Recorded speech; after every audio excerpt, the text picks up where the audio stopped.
اعوذ باللہ السمیع العلیم من الشیطان الرجیم بسم اللہ الرحمن الرحیم یا ایہا الذین آمنوا اتقوا اللہ حق تقاتہ ولا تموتن الا وانتم مسلمون یا ایہا الناس اتقوا ربکم الذی خلقکم من نفس واحدہ وخلق منها زوجها وبث منهما رجالا كثيرا ونساء واتقوا الله الذي تساءلون به والأرحام إن الله كان عليكم رقيبا يا أيها الذين آمنوا اتقوا الله وقولوا قولا سديدا يصلح لكم أعمالكم ويغفر لكم ذنوبكم ومن يطع الله ورسوله فقد فاز فوزا عظيما وقال وما أنزلنا على عبدنا يوم الفرقان يوم التقى الجمعان والله على كل شيء قدير۔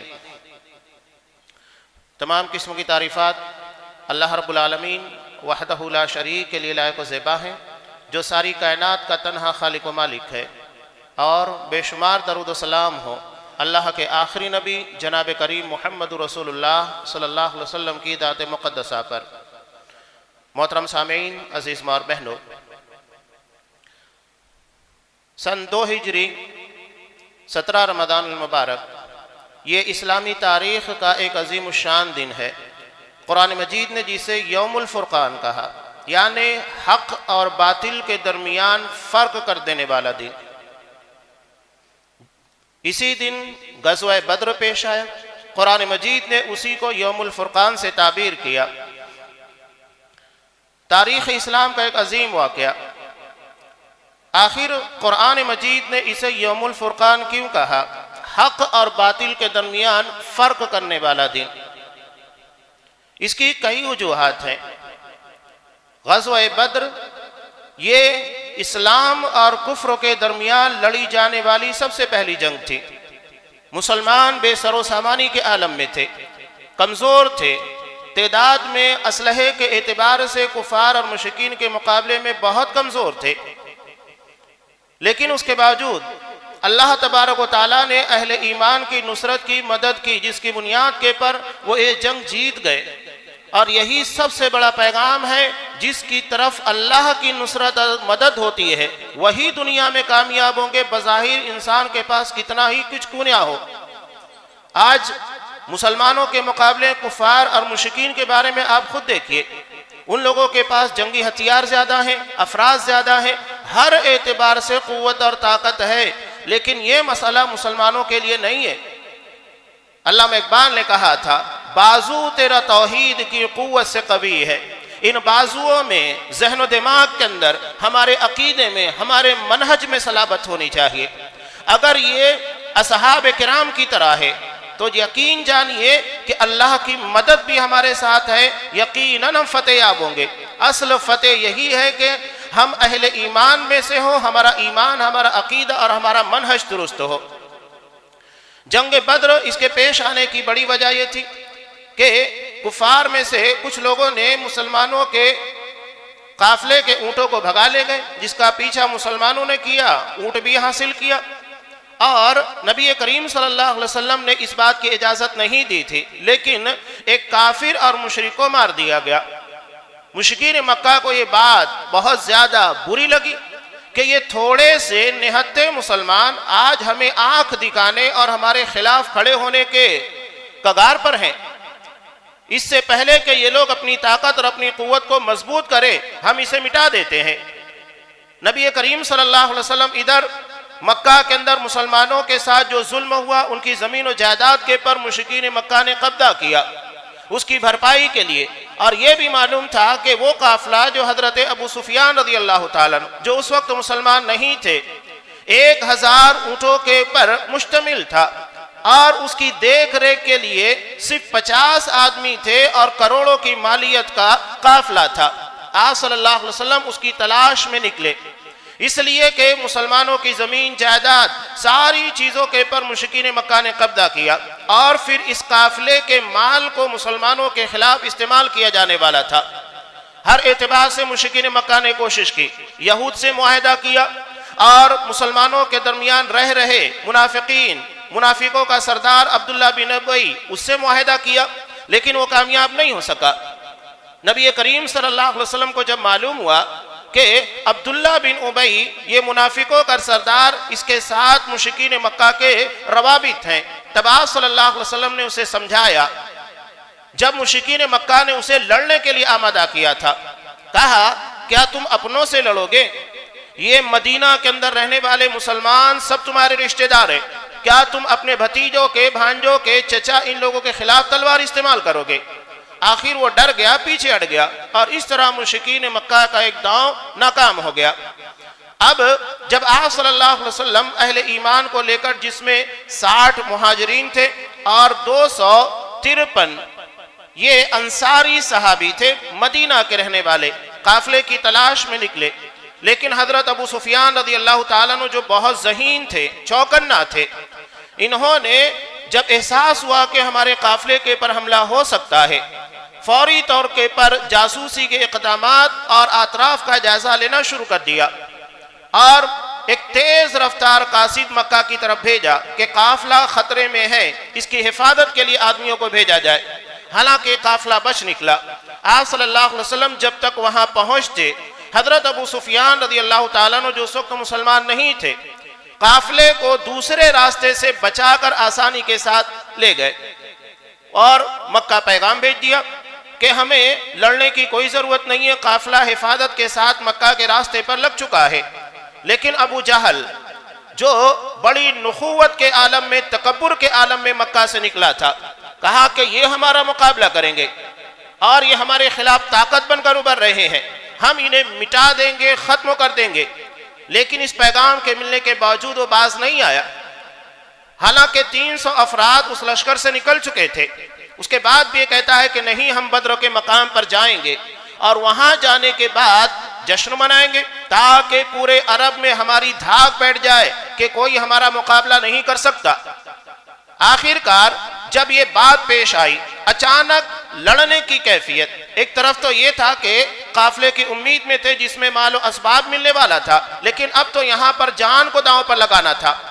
نبی کریم صلی اللہ علیہ وسلم نے مشورہ کیا، تدبیری امور کے پر مشورہ کرنا چاہیے، اور آپ صلی اللہ علیہ وسلم نے کئی مقامات کے پر جو تدبیری امور، انتظامی امور ہوتے ہیں، وہاں مشورہ کیا۔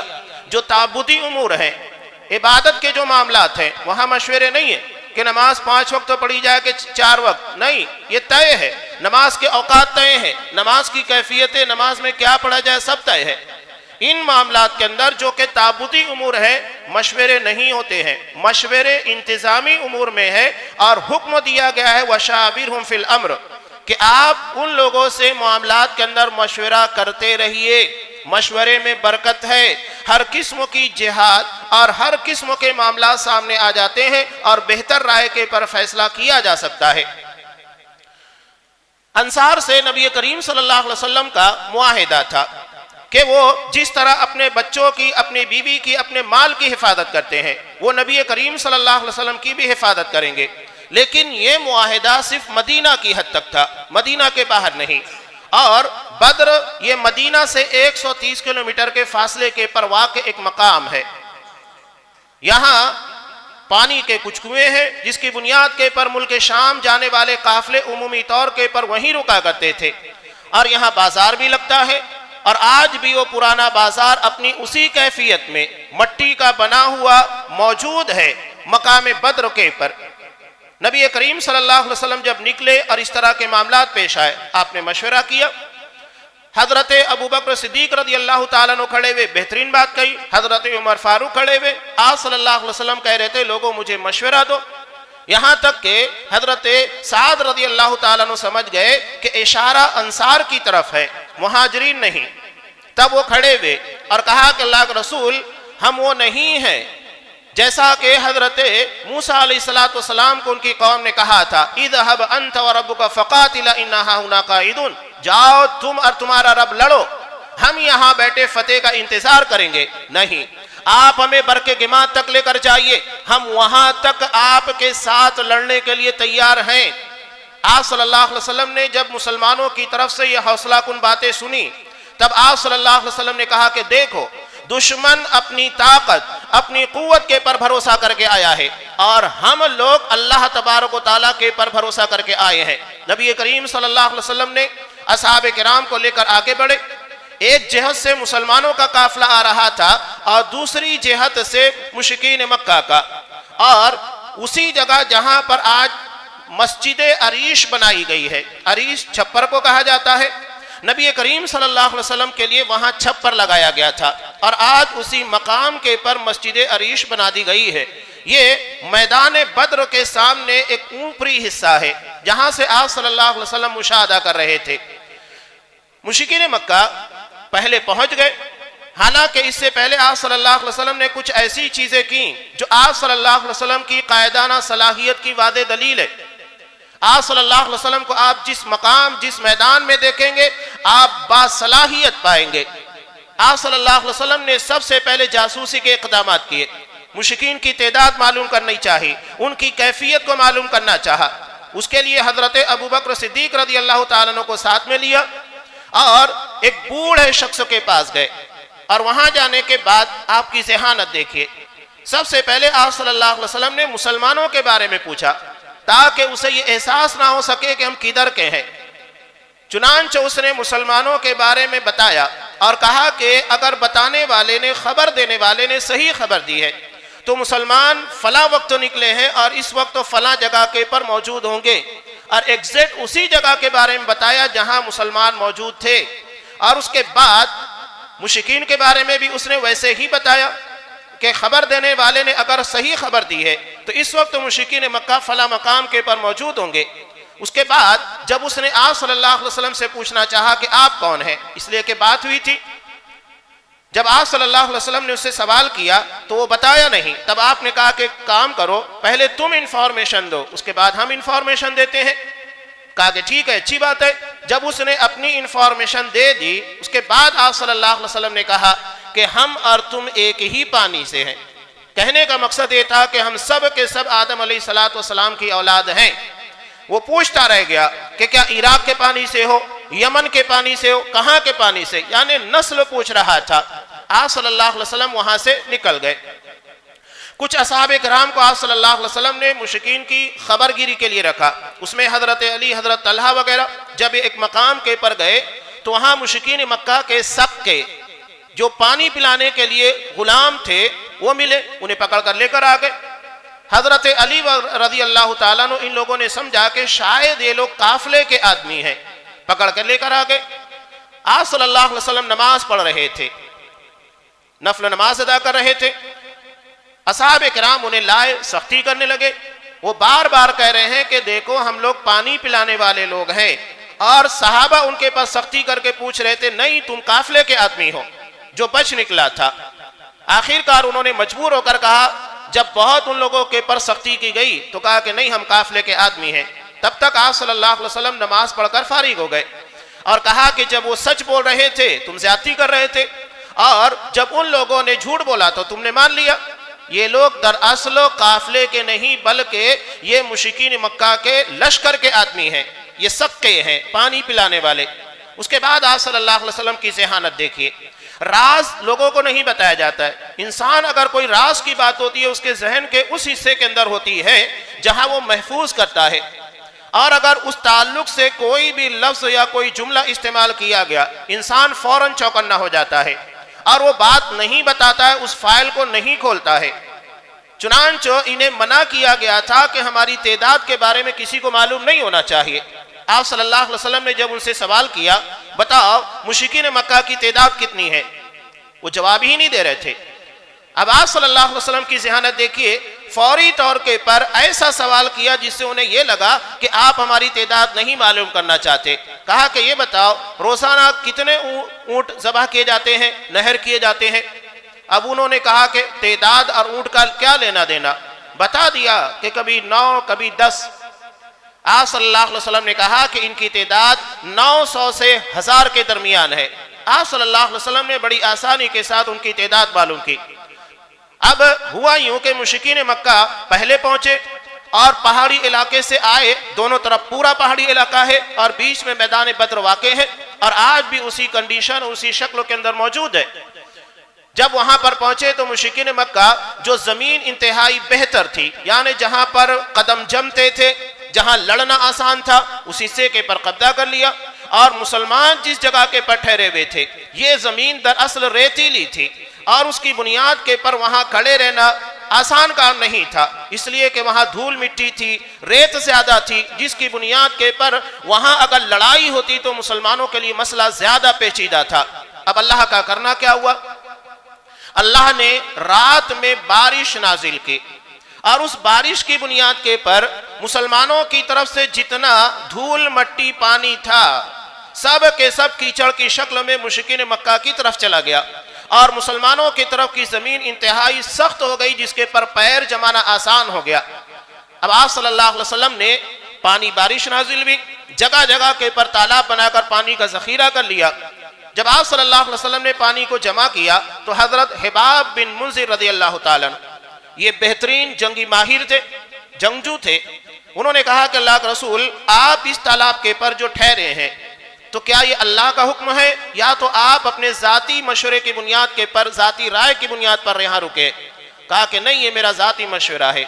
تو انہوں نے کہا کہ اللہ کے رسول میرا مشورہ یہ ہے کہ پیچھے کے جتنے تالاب ہیں سارے تالاب کو پاٹ دیا جائے اور آخری تالاب اس مقام کے پر ہم ٹھہریں گے اور اس تالاب کو محفوظ رکھیں گے تاکہ جنگ کے وقت مسلمانوں کے لیے پانی موجود رہے گا، مشرکین مکہ کو پانی نہیں ملے گا۔ آپ صلی اللہ علیہ وسلم نے ان کے اس مشورے کو پسند کیا اور اس کے بعد آخری حصے کے پر آپ صلی اللہ علیہ وسلم نے پڑاؤ ڈالا۔ اب آپ صلی اللہ علیہ وسلم کی تدبیر دیکھیے، ایک بہترین کمانڈر کی حیثیت سے اصحاب کرام کو تربیت دیتے ہوئے کہا کہ دیکھو جب تک دشمن تمہاری تیروں کی رینج میں زد میں نہیں آ جاتا تب تک اپنے تیر ضائع مت کرنا، چلانا نہیں۔ جب وہ تمہارے بالکل قریب آ جائیں، تمہاری تیر کی رینج میں آ جائے، اس کے بعد تمہیں تیر چلانا ہوگا۔ آپ صلی اللہ علیہ وسلم نے جب مکمل طریقے سے تیاری کر لی جو ظاہری طور کے پر تدبیر ہونی چاہیے، حالانکہ مسلمان بڑی بے سر و سامانی کے عالم میں تھے، تلواریں صحیح سے موجود نہیں تھی، مسلمانوں کے پاس صرف 2 گھوڑے 80 اونٹ تھے، یہ اس کے پہلے اس طریقے کی کسی لڑائی کا تجربہ نہیں رکھتے تھے، ایکسپیرینس نہیں تھا، صرف یقین تھا تو اللہ تبارک و تعالیٰ کی ذات کے پر یقین، اعتماد اور توکل تھا اور اسی کی بنیاد کے پر یہاں تک آئے ہوئے تھے اور اللہ نے اسی چیز کی وہاں پر لاج رکھی تھی۔ آپ صلی اللہ علیہ وسلم نے اپنی جب تمام کوششیں کر لی، تمام تدابیر کو اختیار کر لیا، اس کے بعد اب اللہ کی جناب میں جہاں آپ کے لیے عریش چھپر لگایا گیا تھا تاکہ وہاں سے آپ صلی اللہ علیہ وسلم مسلمانوں کے حالات اور جنگ کے حالات اچھے طریقے سے دیکھ سکے، وہاں پر آئے، انتہائی گریہ وزاری کے ساتھ اللہ سے دعا مانگی اور یہ دعا بتاتی ہے کہ اسلام صرف جنگ بدر کے موقع پر داؤں پر لگا تھا، کوئی اور موقع پر داؤں پر نہیں لگا تھا۔ لوگ کہتے ہیں کہ کربلا کے موقع پر اسلام داؤں پر لگا تھا، نہیں، تاریخ اسلام میں واحد جنگ ہے، واحد موقع ہے جب اسلام داؤں کے پر لگا تھا، ورنہ اسلام کبھی داؤں کے پر نہیں لگا ہے۔ کیوں داؤں پر لگا تھا؟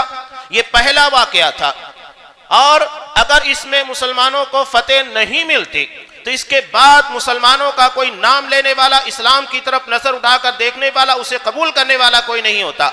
اطراف کے قبائل منتظر تھے کہ دیکھتے ہیں کہ اس جنگ کے اندر میدان کس کے ہاتھ لگتا ہے، اور مشرکین مکہ کو اگر فتح مل جاتی تو مشرکین مکہ کی بات چھوڑیے، اطراف کے جو قبیلے تھے اور مدینہ کے اندر مسلمانوں کی صفوں کے اندر منافقین، ان لوگوں کو حوصلہ ملتا اور بڑی آسانی کے ساتھ مسلمانوں کو مٹا دیتے، ان کے پر حملے کرتے، جان و مال محفوظ نہیں ہوتی۔ یہی بات دیکھتے ہوئے آپ صلی اللہ علیہ وسلم نے اللہ سے دعا مانگتے ہوئے کہا تھا کہ اللہم ان تہلک ہذہ العصابہ لم تعبد بعد، پروردگار یہ جمع پوجی جو میں نے آج تیرے سامنے لا کر رکھی ہے، اگر تو چاہتا ہے کہ روئے زمین کے پر تیری عبادت کی جائے تو پھر اس جماعت کو زندہ رکھ، اسے فتح عطا کر۔ اگر یہ جماعت تباہ ہو جاتی ہے، یہاں شکست کھا جاتی ہے، تو آج کے بعد روئے زمین کے پر تیری عبادت کرنے والا کوئی نہیں ہوگا۔ آپ کی یہ دعا بتاتی ہے کہ اسلام جنگ بدر کے موقع کے پر داؤں پر لگا تھا، اور یہ جنگ کو اتنی اہمیت کیوں حاصل ہے؟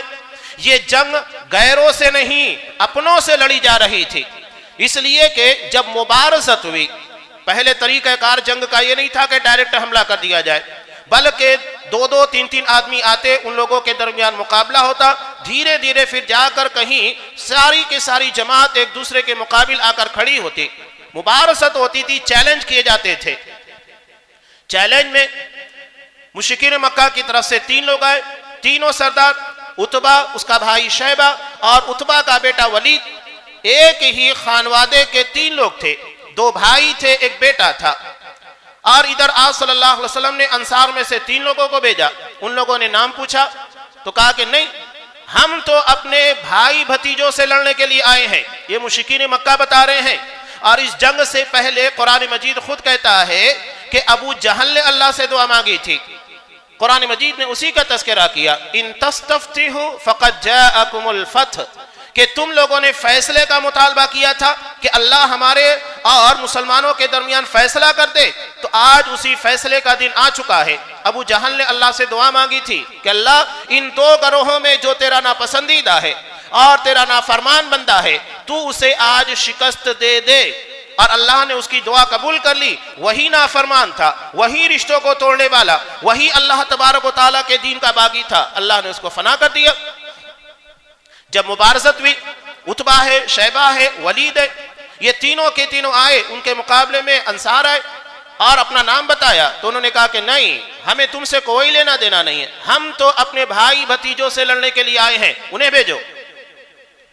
انسان دوسروں سے بہت آسانی سے لڑ لیتا ہے، لیکن جنگ جب اپنوں سے ہوتی ہے، اور کتنی عجیب بات تھی، اس جنگ کی اہمیت 3 ہی واقعات اگر بیان کر دیے جائے تو کافی ہیں۔ اس جنگ میں حضرت ابو عبیدہ بن جراح رضی اللہ تعالیٰ عنہ امین هذه الامہ یہ کہتے ہیں کہ میں جنگ کے موقع پر ایک شخص کو نظر انداز کر رہا تھا، لیکن جس وقت وہ میری تلوار کی زد میں آیا تو میں نے تلوار کو چلانے میں جھجک محسوس نہیں کی، فوری طور پر اس کے پر تلوار چلا کر کام تمام کر دیا۔ کون تھا؟ کسے مارا تھا؟ اپنے سگے باپ کو مارا تھا۔ سوچئے کہ آپ اپنے باپ کے مقابل میں ہیں اور باپ آپ کی نظروں کے سامنے آ جائے تو کیا آپ کے ہاتھوں میں جھجک نہیں محسوس ہوگی؟ یہاں ہم اپنوں کو سوچ کر دیکھ کر چھوڑ دیتے ہیں، یہ میرا بھائی ہے۔ حق اور باطل کا یہی اصل و مارکا ہوتا ہے کہ جہاں رشتوں کو نہیں ایمان کو اہمیت دی جائے، اور اصحاب کرام نے وہی چیز ثابت کی۔ یہ اعزاز اور یہ رتبہ جو اصحاب کرام خاص طور سے غزوہ بدر میں شرکائے بدر کو ملا، کسی اور کو نہیں ملا، یہ رتبہ بلند ملا جس کو مل گیا ہر مدعی کے واسطے دار و رسن کہا۔ اللہ نے یہ مقام انہیں یوں ہی نہیں عطا کیا۔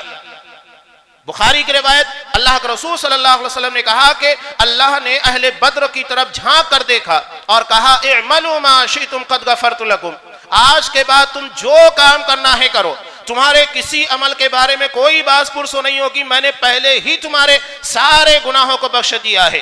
یہ اعزاز اصحاب بدر کو ملا، سب سے بڑا اعزاز ملا، اللہ نے مغفرت کا پروانہ انہیں عطا کر دیا۔ یہ ابو عبیدہ بن جراح رضی اللہ تعالیٰ عنہ تھے۔ حضرت عمر بن خطاب رضی اللہ تعالیٰ عنہ اپنے سگے ماموں کو جنگ بدر کے اندر مارا تھا۔ حضرت ابو بکر صدیق رضی اللہ تعالیٰ عنہ، بعد میں ان کا بیٹا ابو عبد الرحمن جو بعد میں مسلمان ہوا، اس وقت مشرک تھا، وہ بعد میں کہتا ہے کہ ابا جان آپ میری تلوار کی زد میں کئی مرتبہ آئے، لیکن میں نے آپ کو اس لیے چھوڑ دیا کہ آپ میرے باپ ہیں، میں نے آپ کو چھوڑ دیا۔ حضرت ابو بکر صدیق رضی اللہ تعالیٰ عنہ نے جو جملہ کہا تھا، ہر مومن کو جملہ یاد رکھنا چاہیے جس سے یوم الفرقان کی اہمیت پتہ چلتی ہے، حق اور باطل کے درمیان فرق کر دینے والا دن۔ کہا کہ بیٹے تو نے مجھے چھوڑ دیا، لیکن اگر تو میری تلوار کی عزت میں آتا تو میں یہ نہیں دیکھتا کہ تو میرا لخت جگر ہے، میرا بیٹا ہے، اگر تو میری تلوار کی عزت میں آتا مار دیتا، میں نہیں چھوڑتا۔ یہ ہے یوم الفرقان، حق اور باطل کے درمیان فرق کر دینے والا دن۔ اپنوں سے لڑی جانے والی جنگ تھی، مبارزت ہوئی، 3 لوگ نکلے، عتبہ ہے، شیبہ ہے، ولید ہے۔ جب انصار کے 3 لوگوں کو ریجیکٹ کر دیا گیا، تب آپ صلی اللہ علیہ وسلم نے کہا کہ حمزہ اٹھو، علی اٹھو، عبیدہ بن حارث اٹھو، جا کر مقابلہ کرو۔ چنانچہ حضرت حمزہ رضی اللہ تعالیٰ عنہ ایک ہی مرحلے کے اندر اپنے مقابل عتبہ کو ختم کر دیا۔ سردار وہ حیران ہو گئے، پہلے ہی مرحلے کے اندر معاملہ فنش۔ اس کے بعد حضرت علی رضی اللہ تعالیٰ عنہ، یہ ولید بن عتبہ اس کے مقابلے میں تھے، اس کا کام تمام کر دیا۔ اب عبیدہ بن حارث اور شیبہ کے درمیان کچھ لے دے ہوئی تھی، اس نے کچھ زخم پہنچائے، اس نے کچھ زخم پہنچائے۔ حضرت علی اور حضرت حمزہ رضی اللہ تعالیٰ عنہ جب اپنے دشمنوں سے مقابل سے فارغ ہوئے، فوری طور پر شیبہ کے پر حملہ کیا، اس کا کام تمام کیا، اور حضرت عبیدہ بن حارث رضی اللہ تعالیٰ عنہ جن کے پیر میں زخم آ گیا تھا انہیں اٹھایا اور لشکر میں آ کر شامل ہو گئے۔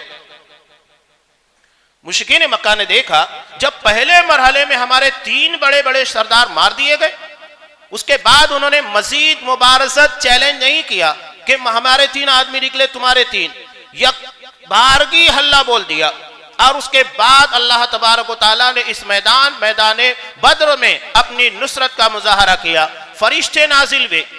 صحابہ کرام کہتے ہیں ہمیں آواز آ رہی تھی کہ ہیزوم آگے بڑھ، اور ہمیں سمجھ میں نہیں آتا تھا کہ پیچھے کون ہے۔ آپ صلی اللہ علیہ وسلم نے کہا کہ جبرائیل ہے جو سفید گھوڑے کے اندر تمہارے درمیان نازل ہو رہے ہیں، اللہ نے مسلمانوں کی مدد کے لیے ان کے حوصلوں کو بلند کرنے کے لیے۔ مزید ایک عجیب بات قرآن مجید نے جس کا تذکرہ کیا، سورہ انفال جو کہ جنگ بدر کے تناظر میں ہی نازل ہوئی، قرآن مجید کہتا اذ یغشیکم النعاس امنۃ من، جب نیند نے اونگ نے بطور امن کے تمہیں گھیر لیا، تمہارے پر چھا گئی، یعنی عین جنگ کے موقع کے پر مسلمانوں کو اونگ آ رہی تھی، بے فکری کا عالم یہ تھا، خوف نہیں تھا، جبکہ سروں کے پر موت منڈلا رہی تھی، جان لینا ہے یا تو جان دینا ہے، خون ہمارے درمیان بہ رہا ہے، لاشیں بچھی ہوئی ہیں، ایسے عالم میں انہیں اونگ آ رہی تھی۔ یہ اللہ کا بہت بڑا انعام تھا، اور عین جنگ بدر کے موقع کے پر ایک دن پہلے جب اللہ نے بارش نازل کی، اس کا نتیجہ یہ ہوا کہ مسلمان بہت سکون کے ساتھ سوئے، فریش ہو گئے اور آسانی کے ساتھ مقابلہ کیا۔ جب یہ جنگ لڑی جا رہی تھی، اس کا خاص سرگنا ابو جہل تھا۔ انصار کے 2 بچے جو 14 اور 15 سال کی عمر کے تھے، معاذ اور معوذ رضی اللہ تعالیٰ عنہ، یہ حضرت عبد الرحمن ابن عوف سے کہتے ہیں کہ بتاؤ ابو جہل کون ہے؟ ہمیں پتا چلا ہے کہ وہ نبی کو گالیاں دیتا تھا، بہت تکلیفیں پہنچائی۔ حضرت عبد الرحمن ابن عوف نے کہا کہ بیٹو اگر وہ مل گیا تو کیا کرو گے؟ کہا کہ اس کے بعد دیکھنا ہم کیا کرتے ہیں۔ ان چھوٹے چھوٹے بچوں کے اندر نبی کی محبت اور نبی کو تکلیف دینے والے کے تعلق سے اس قدر دشمنی تھی کہ جو نبی کو تکلیف پہنچائے، نبی کو گالیاں دے۔ یہ 13 14 15 سال کے بچے، ان کے اندر ایمانی کیفیت یہ تھی، حرارت ایسی تھی۔ حضرت عبد الرحمن ابن عوف کہتے ہیں کہ اتنے میں مجھے ابو جہل اپنے اطراف میں لوگوں کے درمیان گھرا ہوا نظر آیا۔ میں نے کہا کہ دیکھو تمہارا شکار سامنے ہے، اور میں نے کہنے کی دیر تھی کہ تھوڑی دیر میں یہ گھسے اور دونوں کے دونوں اس کے پر پل پڑے، اور تھوڑی دیر کے اندر اس کا کام تمام کر دیا۔ نبی کریم صلی اللہ علیہ وسلم کے پاس آئے اور کہا کہ اللہ کے رسول ہم نے آپ کے دشمن کو ختم کر دیا ہے۔ دونوں یہ دعویٰ کر رہے تھے، دونوں کی تلوار کے پر خون لگے ہوئے تھے۔ آپ صلی اللہ علیہ وسلم نے کہا کہ تم دونوں نے اسے مارا ہے۔ اور اخیر مرحلے میں جب یہ جنگ ختم ہوئی، 70 سرداران قریش بڑے بڑے لوگوں کو مارا گیا، مسلمانوں میں سے 14 اصحاب کرام شہید ہوئے۔ آپ صلی اللہ علیہ وسلم نے اخیر میں کہا کہ ذرا کوئی جا کر ابو جہل کی حالت دیکھے۔ حضرت عبداللہ ابن مسعود رضی اللہ تعالیٰ عنہ گئے اور دیکھا کہ اس کی چند سانسیں باقی ہے۔ اس کے بعد سوچئے کہ نخوت کا عالم کیا تھا۔ حضرت عبداللہ ابن مسعود نے اس کے سینے کے پر پیر رکھا تو کہنے لگا کہ بکری کے چرانے والے تو بہت اونچی جگہ چڑھ گیا ہے، مر رہا تھا، نخوت نہیں گئی تھی۔ اس کے بعد کہا کہ آج کس کی فتح ہوئی؟ حضرت عبداللہ ابن مسعود رضی اللہ تعالیٰ عنہ نے کہا کہ اللہ اور اس کے رسول کی فتح ہوئی ہے۔ اس کے بعد اس کے سر کو قلم کر دیا اور نبی کی خدمت میں لا کر پیش کیا۔ آپ صلی اللہ علیہ وسلم نے اس کے سر کو دیکھنے کے بعد کہا تھا فرعون هذه الامہ، یہ میری امت کا فرعون ہے۔ کیوں ایسا کہا؟ فرعون کے تعلق سے قرآن مجید کے اندر سورہ قصص سورہ نمل میں اللہ نے بیان کیا وَجَحَدُوا بِهَا وَاسْتَيْقَنَتْهَا أَنفُسُهُمْ ظُلْمًا وَعُلُوًّا، کہ ان لوگوں نے حضرت موسیٰ علیہ السلام کا جان بوجھ کر انکار کیا۔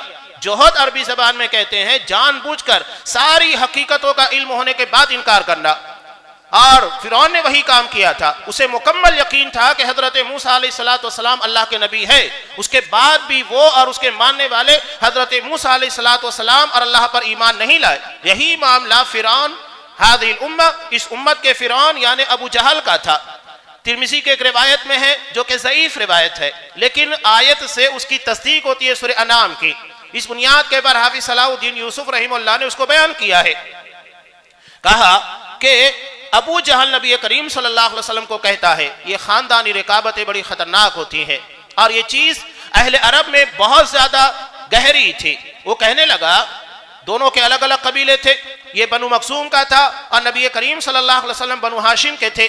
وہ کہنے لگا کہ محمد صلی اللہ علیہ وسلم تمہارے قبیلے والوں نے حجاج کرام کو پانی پلایا، ان کی خدمت انجام دی، ہم نے بھی وہ کام کیا، یہاں تک کہ مقابلہ آرائی میں ہم دو تیز رفتار گھوڑوں کی طرح تھے جو برابر میں دوڑ رہے تھے. اب تم میں کا ایک شخص کھڑا ہوتا ہے اور کہتا ہے کہ میں اللہ کا نبی ہوں، یہ دعویٰ ہم میں کون کرے گا؟ اور اگر کرے گا تو قبول کون کرے گا؟ اور اگر ہم اس کو مان لیتے تو تمہارا گھوڑا آگے نکل جائے گا اور یہ ہمیں گوارا نہیں ہے. یعنی ساری حقیقتوں کا علم تھا. دن میں یہ قرآن مجید سے روکنے والے، رات میں چوری چھپے جا کر نبی سے قرآن سننے والے. اتنا یقین تھا آپ صلی اللہ علیہ وسلم کی نبوت اور صداقت کے پر. قرآن مجید خود کہتا ہے انہم لا یکذبونک، یہ ظالم آپ کا انکار نہیں کرتے ہیں، ولکن الظالمین بآیات اللہ یجحدون، بلکہ یہ ظالم جان بوجھ کر اللہ کی آیتوں کا، قرآن کا، اسلام کا انکار کرتے ہیں. ساری چیزوں کا پتہ ہے. اسی لیے آپ نے کہا کہ یہ اس امت کا فرعون ہے. تو یہ جنگ اپنوں سے لڑی گئی، غیروں سے لڑی نہیں گئی. اور اس کے بعد اللہ کی طرف سے نصرت کے ایسے ایسے مظاہرے ہوئے. ایک صحابی کے پاس تلوار نہیں تھی، آپ صلی اللہ علیہ وسلم نے ایک لکڑی دی اور اس کے بعد اسے فضا میں لہرایا، چمکتی ہوئی تلوار بن گئی اور آخر دم تک وہ تلوار ان کے ساتھ رہی. اسی سے یہ دشمنوں کا مقابلہ کیا کرتے تھے. عجیب و غریب مظاہرے تھے. جب ایک واقعہ پیش کر کے میں اپنی بات کو مکمل کر دیتا ہوں. حضرت مصعب بن عمیر رضی اللہ تعالیٰ جن کے ہاتھوں میں مہاجرین کی طرف سے جھنڈا دیا گیا تھا، کمانڈر تھے، سنبھال رہے تھے معاملات کو. جب قیدیوں کو بنایا گیا، 70 لوگوں کو قید کیا گیا تھا، ان میں حضرت مصعب بن عمیر رضی اللہ تعالیٰ عنہ کا بھائی بھی تھا. جب ایک انصاری صحابی اسے قید کر رہے تھے، تب انہوں نے اس انصاری سے کہا کہ اسے اچھے طریقے سے باندھنا، اس لیے کہ اسے آزاد کرنے کے لیے اس کی ماں تمہیں فدیے کے طور پر بہت دودھ دینے والی اونٹنیاں دے گی. حضرت مصعب بن عمیر رضی اللہ تعالیٰ عنہ کا بھائی ان سے کہنے لگا، مصعب تم میرے بھائی ہو، میرے بارے میں ایسی باتیں کر رہے ہو؟ کہا کہ نہیں، تم میرے بھائی نہیں ہو، یہ انصاری میرا بھائی ہے. یہاں ایمان کے رشتے دیکھے جاتے ہیں، خون کے رشتے نہیں دیکھے جاتے. اسی بنیاد کے پر اسے اتنی فضیلت ہے.